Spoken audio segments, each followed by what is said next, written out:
예수를 만난 사람들 5번째, 바리새인의 누룩을 주의하라 라는 말씀의 제목으로 주의 말씀 함께 나눠보고자 합니다. 계속해서 예수를 만난 사람들에 대한 말씀을 전하면서 대체로 예수님을 만났던 긍정적인 측면에서 예수를 만나서 새롭게 되고 변화되는 사람들에 대한 이야기를 나누고 있습니다. 그런데 오늘은 그와 반대되는 사람입니다. 바로 예수님께서 그렇게 비판하셨던 바리새인에 대한 말씀을 나누고자 합니다. 그럼 정확하게 바리새인은 어떤 사람인가? 굿뉴스 스터디 바이블이라고 하는 곳에서 아주 평신도의 눈높이에 맞게 이렇게 정의를 내려놓았습니다. 주전 2세기에서 주 1세기에 걸쳐 주로 팔레스타인에서 큰 영향력을 끼쳤던 유대인의 큰 종교 분파 중에 하나인 바리새파에 속한 사람들이다. 바리새인들은 모세의 율법과 그 후에 여러 규정들을 준수하고 해석하는 데 매우 엄격하였다. 그들은 제의적인 정결, 11조, 헌납, 안식일을 준수 등에 특별한 관심을 가졌다. 그들은 죽은 사람의 부활, 천사, 그리고 이스라엘의 민족의 위대함을 회복하기 위하여 다윗의 자손에서 메시아가 오실 것을 믿고 있었다라고 정의하고 있습니다. 바리새인들은 모세의 율법, 그 후에 나와 있는 여러 규정들을 준수하고 해석하는 것에 매우 엄격했다는 것입니다. 그래서 정결하고 11조를 또 헌납하고 안식일을 지키는 것에 매우 율법적인 잣대를 두고 살아가는 자들이었다. 실제로 바리새인들이 이런 규정과 율법을 바르고 선하게만 지킨다면 사실은 이들이 그렇게 비판을 받을 대상들은 아닙니다. 오히려 존경받을 사람이죠. 실제로 예수님께서 바리새인들을 모두 부정적이고 나쁜 사람이라고 얘기한 것이 아닙니다. 그런 마음을 가지고 엄격하게 율법을 지킨다면 그들은 문제될 일이 없죠. 마태복음 5장 20절에 보면 너희 의가 서기관과 바리새인보다 더 낫지 못하면 결코 천국에 들어가지 못한다 하신 말씀처럼 예수님도 바리새인이 바르기만 한다면 그들이 기준이 될 수 있다라고 말씀하셨습니다. 예수님께 지혜를 물으러 왔던 니고데모나 예수님을 장사 지냈던 아리마대 사람 요셉 같은 사람들, 바로 이들도 바리새인인데 칭찬받은 바리새인입니다. 그러나 극히 일부를 제외하고 대부분의 바리새인들은 실제로 문제를 가지고 있었습니다. 안식일 날 예수님께서 손 마른 자를 고쳤을 때 율법의 규정을 어겼다고 예수님께 따져 묻고 나왔죠. 안식일이 누구를 위한 것이냐? 안식일 날 선을 행하고 생명을 살리는 것이 우선돼야 되는 것이 아니냐? 안식일에 정말 제대로 된 정신을 갖고 있는 것. 그러나 그들은 그렇지 않았다라는 것입니다. 예수님은 그런 바리새인과 같은 신앙으로는 절대로 안 된다라고 말씀하십니다. 그렇다면 예수가 철저히 배격하고 비판했던 바리새인들의 가장 잘못된 신앙의 모습은 무엇이겠습니까? 앞에서 말씀드렸던 대로 안식일을 지키는 것, 바리새인들 지키려고 했습니다. 하지만 그보다 더 중요한 것이 있었던 것이죠. 그들이 그 안식일을 지키려고 했던 것은 안식일을 지키는 척하는 모습, 곧 위선이라는 것입니다. 위선은요, 가면을 쓰는 것을 얘기합니다. 연기를 하는 것을 얘기하죠. 뭐뭐 하는 척 하는 것. 제가 제 딸이랑 백화점 푸드코트에 있었습니다. 근데 우연히 지나가시는 권사님을 뵙게 되었습니다. 권사님과 반갑게 인사를 하고 권사님과 이런저런 얘기를 나누다가 권사님께서 목사님 혹시 식사하셨나요? 라고 물으셨습니다. 그래서 제가 예 권사님 저희 식사했습니다. 걱정 안 하시고 가시던 길 가시면 됩니다 라고 대답했습니다. 그리고 짧은 권사님과의 대화를 마치고 권사님을 보내드렸습니다. 그러자 제 옆에 있던 딸이 이렇게 얘기합니다. 아빠는 왜 거짓말해? 우리 밥 안 먹었는데 나 배고픈데? 그래서 제가 설명했죠. 목사는 힘들어도 안 힘든 척, 배고파도 안 배고픈 척 하는 거야. 그러자 제 딸이 이렇게 얘기합니다. 그건 아빠만 하면 됐지. 아빠가 목사지 내가 목사야? 제가 그 말을 듣고 많은 생각을 하게 됐습니다. 이런 모습이 때로는 위선이 되겠구나.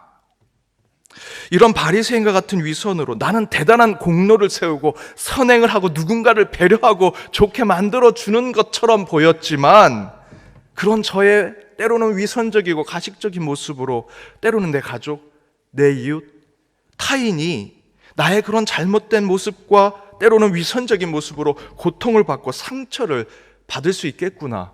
그래서 이 위선이, 이 가식이 신앙적으로 참으로 위험한 것이구나 라는 것을 깨닫게 되었습니다.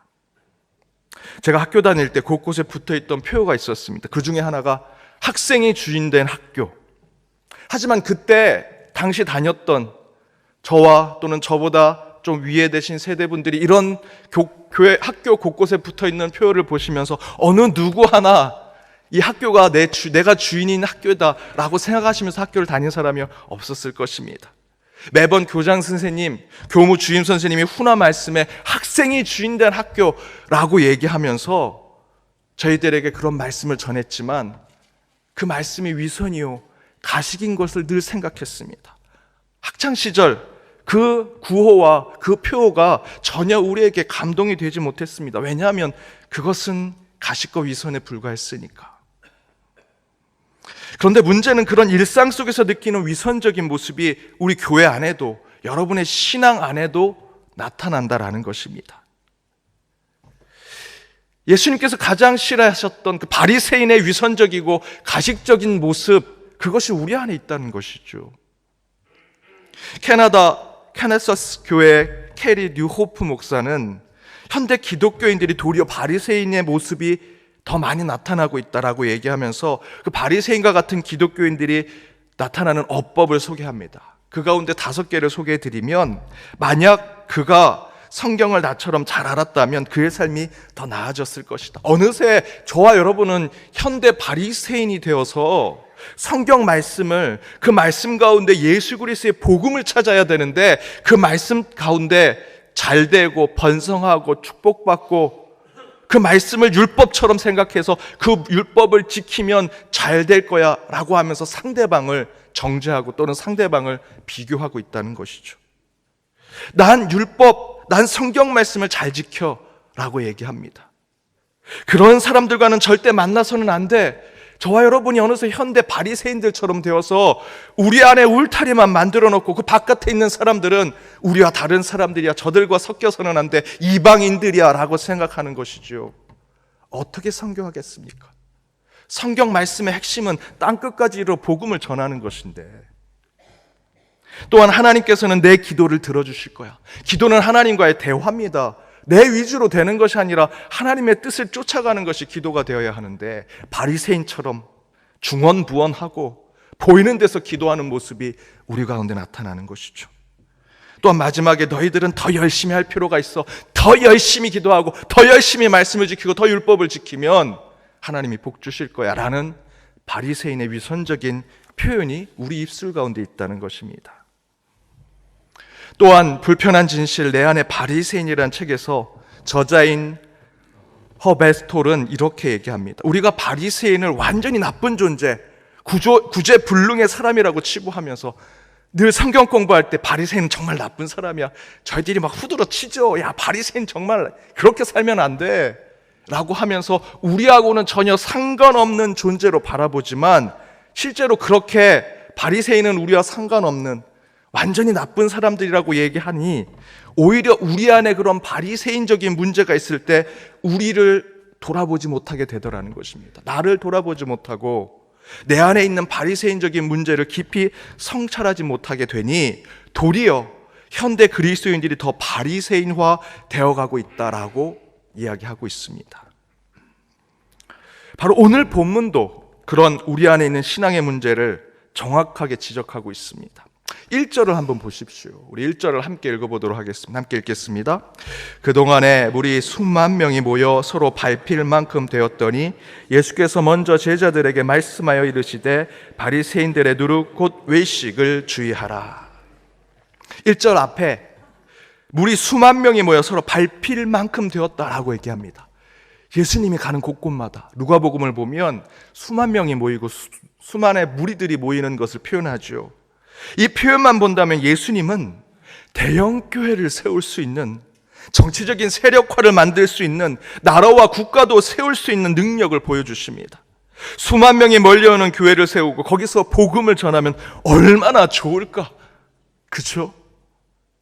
우리 인간은 그렇게 생각할 것입니다. 이렇게 수만 명이 모였는데 여기서 이들을 향해서 내가 뭔가 더 크게 얘기하고 그들을 조직화시켜서 복음을 전하고 하나님 말씀을 전하면 참 좋겠다. 하지만 예수님은 그러지 않으셨습니다. 다음 구절을 보십시오. 예수님께서 먼저 제자들에게 말씀하여 이르시되, 수만 명의 사람들이 지금 눈앞에 있습니다. 바로 여기서 복음을 전한다면 얼마나 효과가 있었을까? 그 수만 명의 사람들을 고대 유럽의 야외 원형 극장에 데려와서 복음을 전하면 혹시 이들이 정치 세력화가 되거나 또는 나라와 민족으로 나를 왕을 삼아 그렇게 하나님 나라가 이 땅에 세워진 것처럼 되지 않았을까? 또한 기독교가 더 부흥하지 않았을까라고 생각할 수 있겠죠. 마치 지금처럼 대형 교회가 되거나 일부 기독교인들이 교회를 정치 세력화로 만들려고 하는 그런 모습처럼 보일 수도 있습니다. 하지만 예수님은 그러지 않으셨습니다. 대신에 그 수만 명의 사람들 가운데 제자들만 부르셨다 성경은 기록합니다. 이에 성경은 이렇게 표현하죠. 먼저 제자들에게 말씀하셨다. 그리고 나서 말씀하신 것이 무엇입니까? 누룩, 외식을 주의하라. 지금 1절, 한 구절에서 누룩과 같은 비유의 대상이 되는 바리새인 말고 또 누가 비유의 대상이 되고 있습니까? 물이 수만 명이 모여 서로 밟힐 만큼 되었다 라는 것입니다. 수천, 수만, 수십만이 모이는 것이 진짜인 양 바라보고 그것에 우쭐하고 대단한 것인 양 생각할 때 우리는 바리새인과 다를 바 없는 신앙을 갖게 될 것이다 라는 것이죠. 이 모습이 현대 기독교인들, 현대 바리새인화된 크리스찬들의 모습을 보여주는 것이라 할 수 있습니다. 그러나 예수님은 그 수많은 사람들, 그 수만 명이 넘는 사람들 가운데 제자들보다 똑똑하고 잘 나가는 사람 얼마나 많이 있었을 텐데 바로 그 사람들 사이에 예수님은요, 먼저라고 하는 표현은 뭐냐면 바로 제자들만 부르셨다는 것입니다. 그리고 그들에게 하나님 나라의 말씀을 가르치시더라. 바로 그 가르침은 다른 것이 아닙니다. 야, 이제 너희들이 조직을 잘 짜라. 교회 행정을 잘해보아라. 그래서 이것을 소그룹으로 만들어서 우리 큰 조직을 만들어보자, 큰 교회를 만들어보자 라는 것이 아니라 도리어 그 반대로 이 큰 거품과 같은 것을 주의하라, 누룩을 주의하라 라고 말씀하시더라는 것이죠. 여러분, 참 죄송하게도 많은 교회 목사님들이 서로에 대한 정체성을 얘기할 때 교회의 크기, 교회 사이즈로 얘기합니다. 나는 개척교회 목사, 나는 100명, 1000명, 10,000명 교회 목사, 예배당에 몇 명이 들어가는 교회를 가지고 있는 목사, 나는 대형교회 목사, 중형교회 목사, 시골교회 목사라는 것으로 표현한다는 것이죠. 여러분, 어떻게 목회자를 그렇게 판단할 수 있겠습니까? 가장 먼저는 목회자들의 잘못이겠죠. 여러분, 목사는요, 99마리의 양보다 잃어버린 한 마리의 양을 찾으러 가는 자가 목회자가, 영적 지도자가 되어야 합니다. 여기서 중요한 것은 잃어버린 한 마리입니다. 99마리, 999마리, 9,999마리, 99,999마리가 중요한 것이 아니라 한 마리의 잃어버린 양을 찾아가는 것이 목회자가 되어야 한다는 것이죠.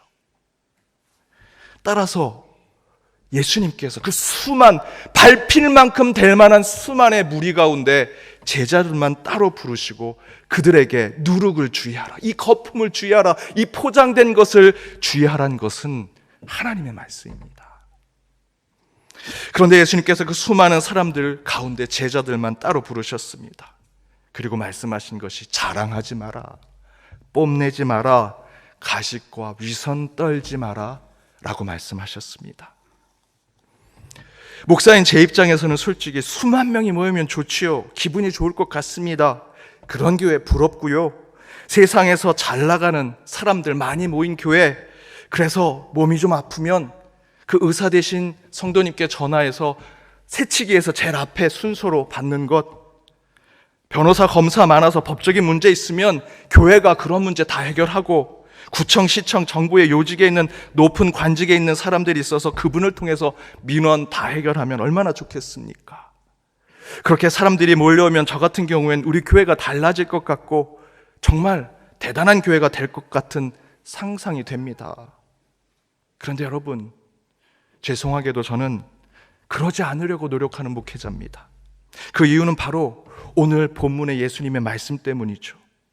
예수님 주변에 어부, 세리, 별 볼 일 없는 제자들보다 더 뛰어난 사람들이 몰려옵니다. 신나죠. 흥분이 됩니다. 이제 이 사람들 데리고 하나님 나라 세워보자 할 수 있는데 예수님은 그렇지 않으시더라는 겁니다.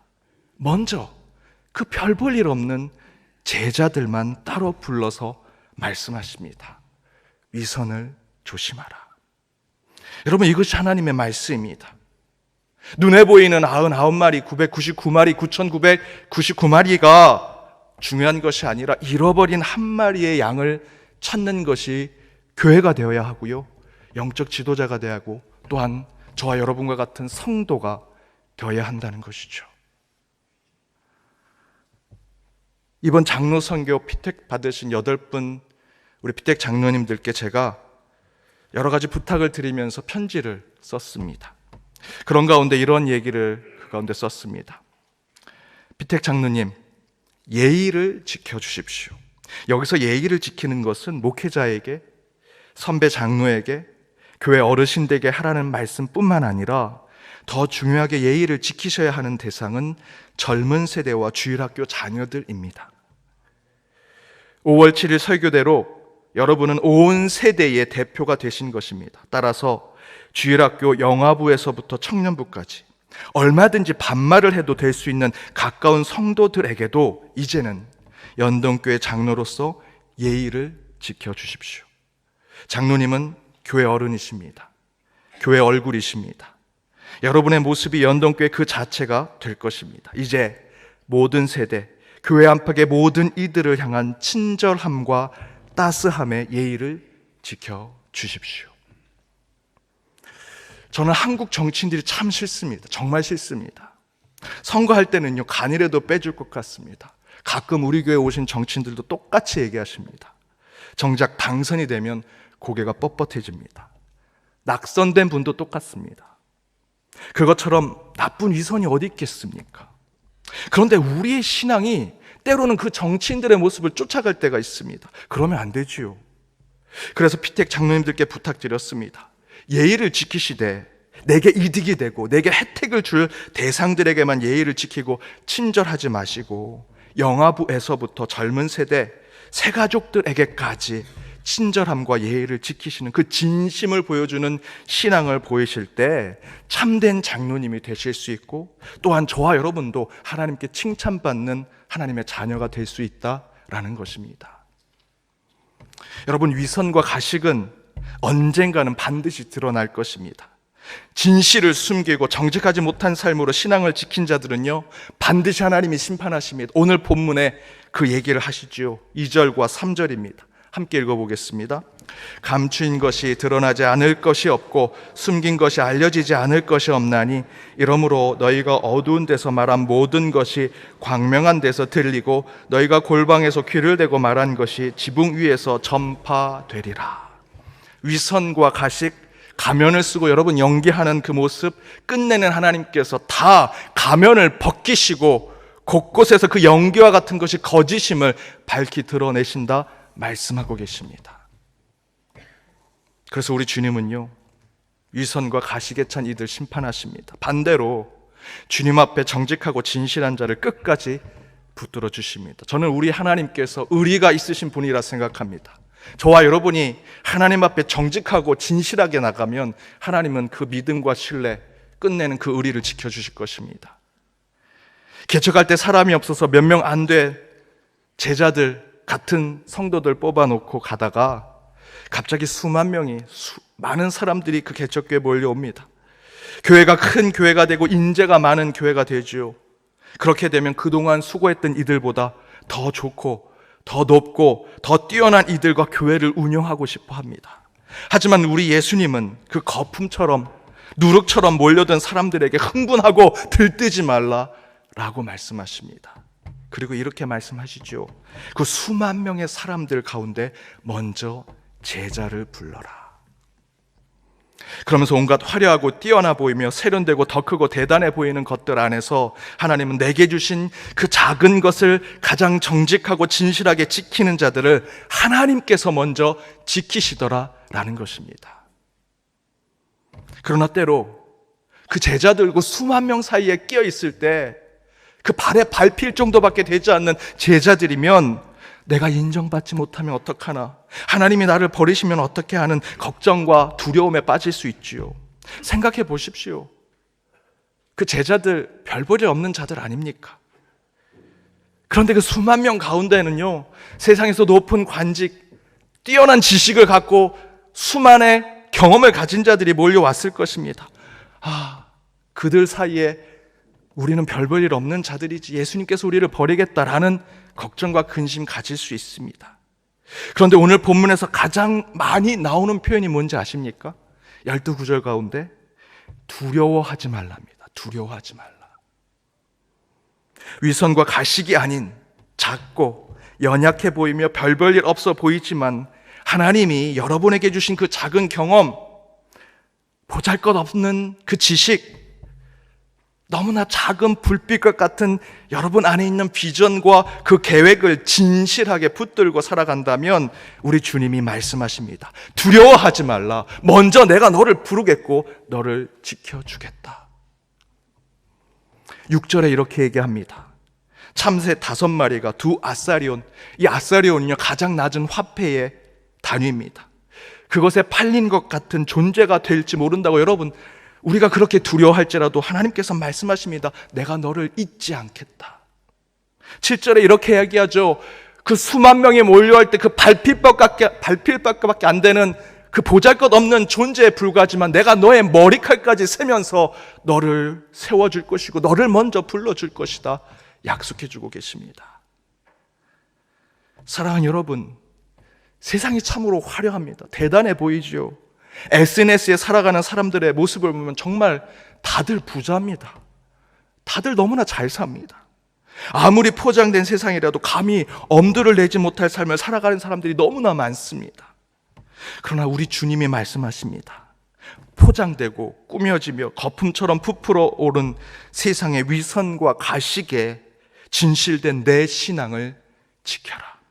그러면 어디를 가든지 내가 너를 지켜주겠다. 그러면서 11절과 12절의 말씀을 통해 위선과 가식이 가득한 이 세상에서 어떻게 우리 작은 이 신앙을 진실되게 정직하게 지킬 수 있을지를 우리에게 알려주십니다. 우리 11절과 12절 함께 읽겠습니다. 사람이 너희를 회당이나 위정자나 권세 있는 자들 앞에 끌고 가거든 어떻게 무엇으로 대답하여 무엇으로 말할까 염려하지 말라.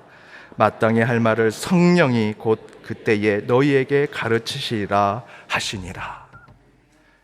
여러분, 진실하고 정직한 자에게 성령 하나님은 마땅히 할 말, 마땅히 세상에 보일 지혜를 우리에게 허락하신다라고 약속해주고 계십니다. 그 세상, 그 거대해 보이고 화려해 보이는 것, 여러분 걱정하지 마십시오. 거품이고 포장입니다. 성령님이 여러분과 함께 하신다면 여러분은 그 가운데 보석과 같은 존재가 될 것입니다. 위선과 가식을 버리십시오. 성령과 함께 하십시오. 그리하여 거품처럼 보이는 세상의 두려움을 버리고 마땅히 할 말과 마땅히 해야 할 지혜를 깨닫고 나아가 성령과 동행하시는 저와 여러분이 되기를 주님의 이름으로 축복합니다.